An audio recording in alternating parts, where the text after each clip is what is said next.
Chapter 14. My eyes follow the line of her finger up into the foliage above me. At first, I have no idea what she's pointing to, but then, about 15 feet up, I make out the vague shape in the dimming light. But of what? Some sort of animal. It looks about the size of a raccoon, but it hangs from the bottom of a branch, swaying ever so slightly. There's something else. Among the familiar evening sounds of the woods, my ears register a low hum. Then I know it's a wasp nest. Fear shoots through me, but I have enough sense to keep still. After all, I don't know what kind of wasp lives there. It could be the ordinary leave us alone and we'll leave you alone type. But these are the Hunger Games, and ordinary isn't the norm. More likely they will be one of the capital's mutations, tracker-jackers. Like the jabberjays, these killer wasps were spawned in a lab and strategically placed, like landmines, around the districts during the war. Larger than regular wasps, they have a distinctive solid gold body and a sting that raises a lump the size of a plum on contact. Most people can't tolerate more than a few stings. Some die at once. If you live, the hallucinations brought on by the venom have actually driven people to madness. And there's another thing. These wasps will hunt down anyone who disturbs their nest and attempt to kill them. That's where the tracker part of the name comes from. After the war, the capital destroyed all the nests surrounding their city, but the ones near the districts were left untouched. Another reminder of our weakness, I suppose, just like the Hunger Games. Another reason to keep inside the fence of District 12. When Gail and I come across a tracker-jacker nest, we immediately head in the opposite direction. So is that what hangs above me? I look back to Rue for help, but she's melted into her tree. Given my circumstances, I guess it doesn't matter what type of wasp nest it is. I'm wounded and trapped. Darkness has given me a brief reprieve, but by the time the sun rises, the careers will have formulated a plan to kill me. There's no way they could do otherwise, after I've made them look so stupid. That nest may be the sole option I have left. If I can drop it down on them, I may be able to escape. But I'll risk my life in the process. Of course, I'll never be able to get in close enough to the actual nest to cut it free. I'll have to saw off the branch at the trunk and send the whole thing down. The serrated portion of my knife should be able to manage that. But can my hands? And will the vibration from the sawing raise the swarm? And what if the careers figure out what I'm doing and move their camp? That would defeat the whole purpose. I realize that the best chance I'll have to do the sawing without drawing notice will be during the anthem. That could begin any time. I drag myself out of my bag, make sure my knife is secured in my belt, and begin to make my way up the tree. This in itself is dangerous, since the branches are becoming precariously thin, even for me. But I persevere. When I reach the limb that supports the nest, the humming becomes more distinctive. But it's still oddly subdued if these are tracker-jackers. It's the smoke, I think. It's sedated them. This was the one defense the rebels found to battle the wasps. The seal of the capital shines above me, and the anthem blares out. It's now or never, I think, and begin to saw. Blisters burst on my right hand as I awkwardly drag the knife back and forth. Once I've got a groove, the work requires less effort, but is almost more than I can handle. I grit my teeth and saw away, occasionally glancing at the sky to register that there were no deaths today. That's all right. The audience will be sated, seeing me injured and treed, and the pack below me. But the anthem's running out, and I'm only 3/4 of the way through the wood when the music ends, the sky goes dark, and I'm forced to stop. Now what? I could probably finish off the job by sense of feel, but that may not be the smartest plan. If the wasps are too groggy, if the nest catches on its way down, If I try to escape, this could all be a deadly waste of time. Better, I think, to sneak up here at dawn and send the nest into my enemies. In the faint light of the career's torches, I inch back down to my fork to find the best surprise I've ever had. Sitting on my sleeping bag is a small plastic pot attached to a silver parachute. My first gift from a sponsor. Hamish must have had it sent during the anthem. The pot easily fits in the palm of my hand. What can it be? Not food, surely. I unscrew the lid, and I know by the scent that it's medicine. Cautiously, I probe the surface of the ointment. The throbbing in my fingertip vanishes. "Oh, Hamish," I whisper. "Thank you." He has not abandoned me, not left me to fend entirely for myself. The cost of this medicine must be astronomical. Probably not one, but many sponsors have contributed to buy this one tiny pot. To me, it is priceless. I dip 2 fingers in the jar and gently spread the balm over my calf. The effect is almost magical, erasing the pain on contact, leaving a pleasant, cooling sensation behind. This is no herbal concoction that my mother grinds up out of woodland plants. It's high-tech medicine brewed up in the capital's labs. When my calf is treated, I rub a thin layer into my hands. After wrapping the pot in the parachute, I nestle it safely away in my pack. Now that the pain has eased, it's all I can do to reposition myself in my bag before I plunge into sleep. A bird perched just a few feet from me alerts me that a new day is dawning. In the gray morning light, I examine my hands. The medicine has transformed all the angry red patches to a soft baby skin pink. My leg still feels inflamed, but that burn was far deeper. I apply another coat of medicine and quietly pack up my gear. Whatever happens, I'm going to have to move and move fast. I also make myself eat a cracker and a strip of beef and drink a few cups of water. Almost nothing stayed in my stomach yesterday, and I'm already starting to feel the effects of hunger. Below me, I can see the career pack and Peta asleep on the ground. By her position, leaning up against the trunk of the tree, I guess Glimmer was supposed to be on guard, but fatigue overcame her. My eyes squint as they try to penetrate the tree next to me, but I can't make out Rue. Since she tipped me off, it only seems fair to warn her. Besides, if I'm going to die today, it's Rue I want to win. Even if it means a little extra food for my family, the idea of Peta being crowned victor is unbearable.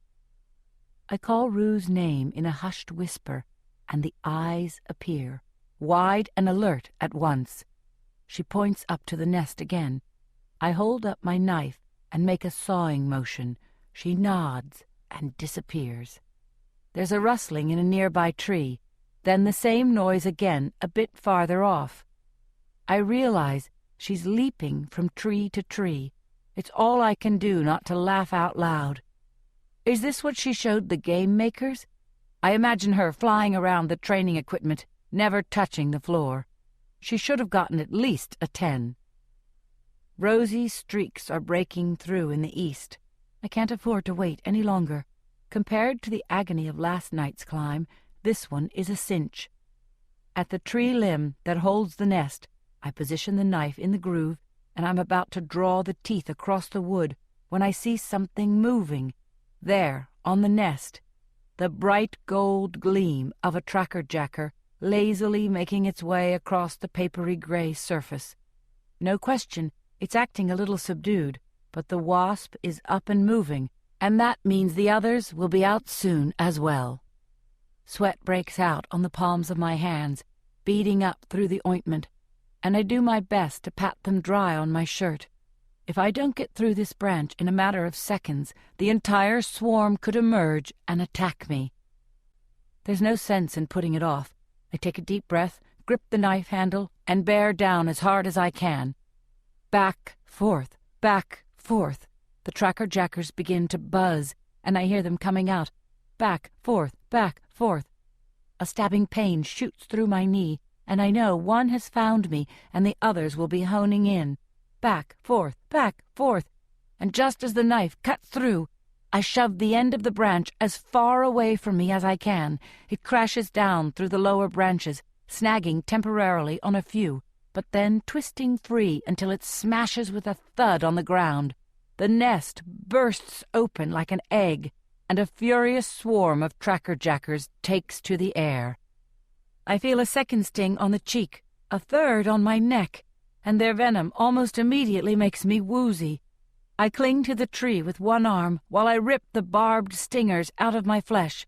Fortunately, only these 3 trackerjackers had identified me before the nest went down. The rest of the insects have targeted their enemies on the ground. It's mayhem. The careers have woken to a full-scale trackerjacker attack.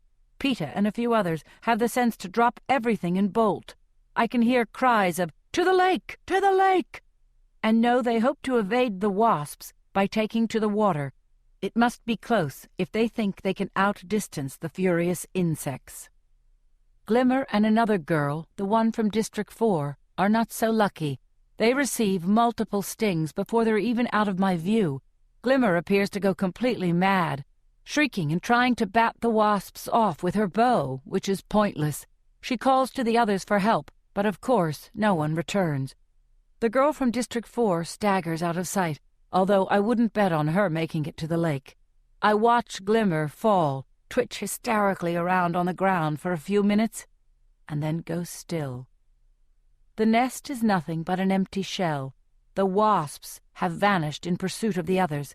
I don't think they'll return, but I don't want to risk it. I scamper down the tree and hit the ground running in the opposite direction of the lake. The poison from the stingers makes me wobbly, but I find my way back to my own little pool and submerge myself in the water, just in case any wasps are still on my trail. After about 5 minutes, I drag myself onto the rocks. People have not exaggerated the effects of the trackerjacker's stings. Actually, the one on my knee is closer to an orange than a plum in size. A foul-smelling green liquid oozes from the places where I pulled out the stingers. The swelling, the pain, the ooze. Watching Glimmer twitching to death on the ground, it's a lot to handle before the sun has even cleared the horizon.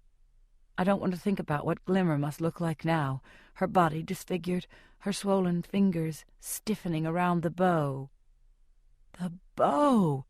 Somewhere in my befuddled mind one thought connects to another, and I'm on my feet, teetering through the trees back to Glimmer. The bow, the arrows, I must get them. I haven't heard the cannons fire yet, so perhaps Glimmer is in some sort of coma, her heart still struggling against the wasp venom.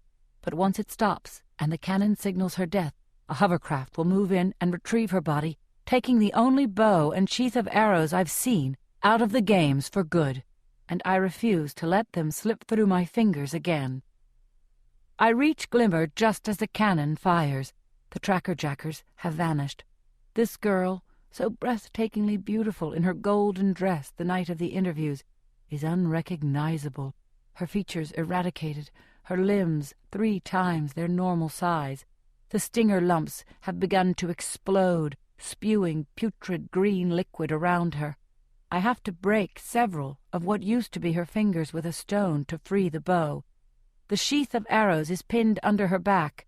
I try to roll over her body by pulling on one arm, but the flesh disintegrates in my hands, and I fall back on the ground. Is this real, or have the hallucinations begun? I squeeze my eyes tight and try to breathe through my mouth, ordering myself not to become sick. Breakfast must stay down. It might be days before I can hunt again. A second cannon fires, and I'm guessing the girl from District 4 has just died. I hear the birds fall silent, and then one give the warning call, which means a hovercraft is about to appear.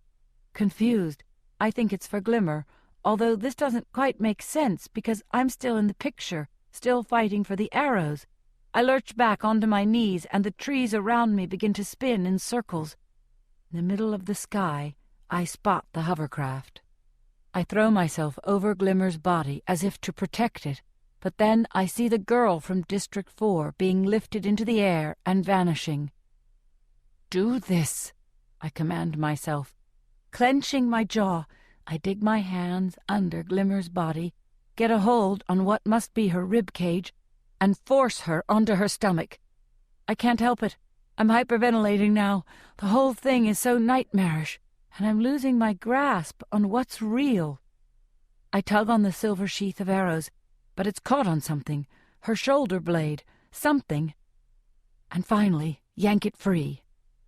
I've just encircled the sheath with my arms when I hear the footsteps, several pairs, coming through the underbrush, and I realize the careers have come back. They've come back to kill me, or get their weapons, or both. But it's too late to run. I pull a slimy arrow from the sheath and try to position it on the bowstring, but instead of one string, I see 3, and the stench from the stings is so repulsive I can't do it. I can't do it.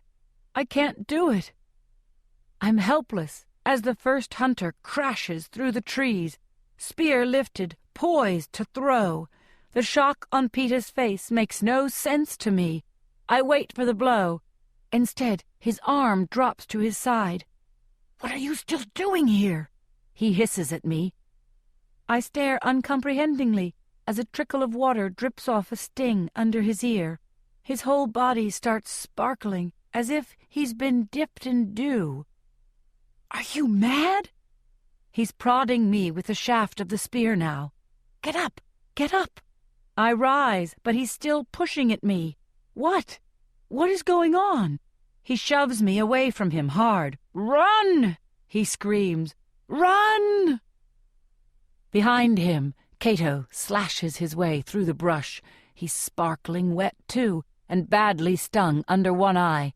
I catch the gleam of sunlight on his sword and do as Peter says, holding tightly to my bow and arrows, banging into trees that appear out of nowhere, tripping and falling as I try to keep my balance, back past my pool and into unfamiliar woods.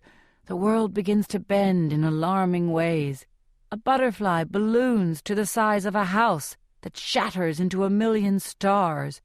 Trees transform to blood and splash down over my boots.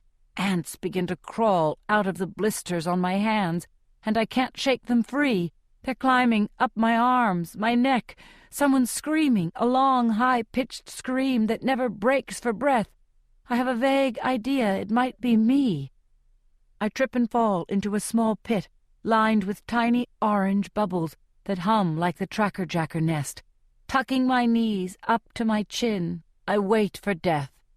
Sick and disoriented, I'm able to form only one thought. Peter Mellark just saved my life. Then the ants bore into my eyes, and I black out.